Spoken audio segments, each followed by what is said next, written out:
I want to get back with Renea Clark. She was in Lanesville and is there at the time. We also heard that one of the Dollar Generals there was where a number of people had kind of been trapped. Everyone was okay, but trapped nonetheless with those floodwaters. And we want to hear if Renea is on the line at the moment. Can you hear me?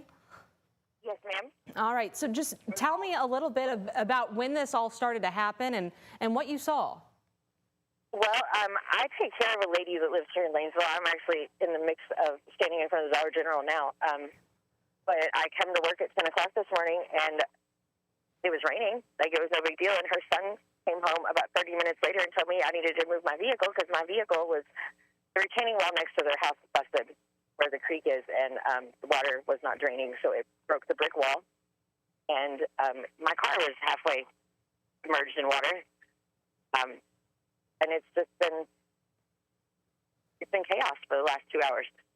Pretty scary. How many people were you with at that point?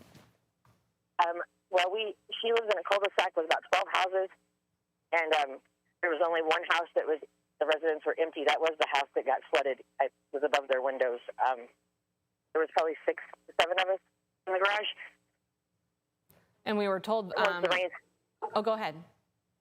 Once the rain stopped, I walked down here to see what it looked like down here, and it was. I submitted. Somebody's got my video that I took of what it looked like. So. No one that you know of was hurt. From what we heard from the Highlander Fire spokesperson just a moment ago, that no one needed any immediate rescue as far as maybe help with evacuations. But he made it sound like everyone at this point has been okay, no injuries. Is that what you can see and confirm as well? So far, I did call the fire department this morning trying to get the one lady out of her house because the flood water was rushing to her house, but obviously they couldn't get to us. I didn't know that at the time that down here was flooded as well, but she ended up subsiding before it reached getting into her house, and she was in danger. So as far as I know, everybody's safe and sound. Okay, that's good. That's good news. As far as what you're seeing now, he mentioned that the floodwaters have subsided a great amount at this point. Are you seeing that as well? They have. There's still spots of the creek here in Lanesville. Well, it's supposed to be a creek. It looks now like a river. It's still up pretty high by the high school. But the aftermath of the rock and the tree limbs and the brick and the vehicles, and it's going to take a little while to clean it up. But yeah, the damage for sure looks pretty extensive. I know they mentioned the church inside is going to have a lot of recovery efforts going on there. Is this something that you've ever lived through before? No, ma'am. This is the first time experience for me.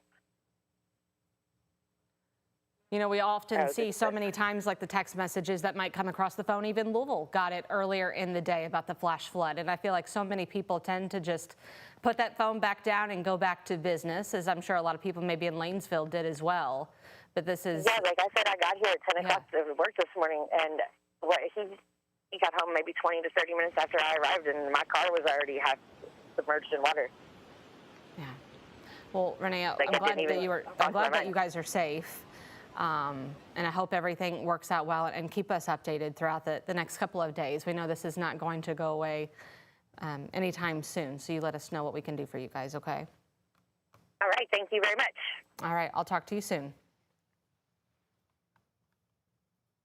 Again, out of Lanesville, Indiana there in Harrison County, some 6 to 8 minimum inches of rainfall at this point.